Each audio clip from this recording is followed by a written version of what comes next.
ఈరోజు రాష్ట్ర సమితి ఏఐటీసీ రాష్ట్ర సమితి పిలుపులో భాగంగా రాయచోటి మున్సిపల్ కార్యాలయం వద్ద ఏఐటీసీ మున్సిపల్ కార్మిక యూనియన్ తరఫున ఇక్కడ నిరసన కార్యక్రమం తెలియజేస్తూ ఉన్నారు.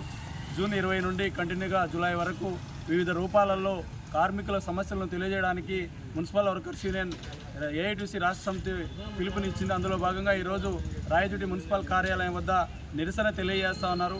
పాలకులు ఏదైతే ప్రతిపక్షంలో ఉన్నప్పుడు మేము అధికారంలోకి వచ్చిన వెంటనే హామీలు ఇస్తూ ఉన్నారు. మేము అధికారంలోకి వచ్చిన వెంటనే అవుట్సోర్సింగ్ కాంట్రాక్ట్ విధానాన్ని పూర్తిగా రద్దు చేస్తాం.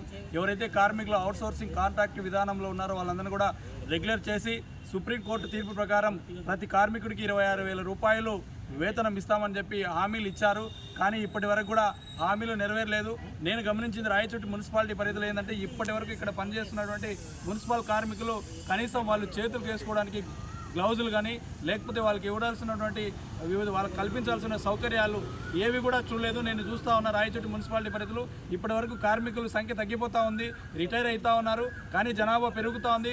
జనాభాకు అనుగుణంగా మరి యొక్క కార్మికుల సంఖ్య పెంచాలి. మరి మున్సిపాలిటీ నగరం వద్ద చాలా పరిశుభ్రంగా ఉండాలంటే మరి కార్మికుల సంఖ్య పెరగాలి. మరి వారికి కనీస వేతనాలు ఇవ్వాలి.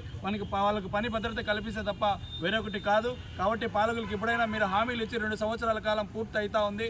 కార్మికులు కనీస సౌకర్యాలు కల్పించి వాళ్ళ ఆరోగ్య భద్రత మరి వాళ్లకు ఉద్యోగ భద్రత కల్పించడంలో ప్రభుత్వం పైన బాధ్యత ఉంది. కాబట్టి దాన్ని గుర్తెరిగి వాళ్ళకి ఇచ్చిన హామీ మేరకు అవుట్సోర్సింగ్ కాంట్రాక్ట్ విధానాన్ని పూర్తిగా రద్దు చేసి కార్మికులు కనీస వేతనం 26,000 రూపాయలు ఇవ్వాలని చెప్పి వివిధ దశలలో జరిగే పోరాటానికి భారత కమ్యూనిస్టు పార్టీ సిపిఐ సంపూర్ణ మద్దతు ప్రకటిస్తుందని చెప్పి సందర్భంగా తెలియజేస్తున్న సిద్దిగల శ్రీనివాసులు సిపిఐ రాజ్యవర్గ కార్యదర్శి.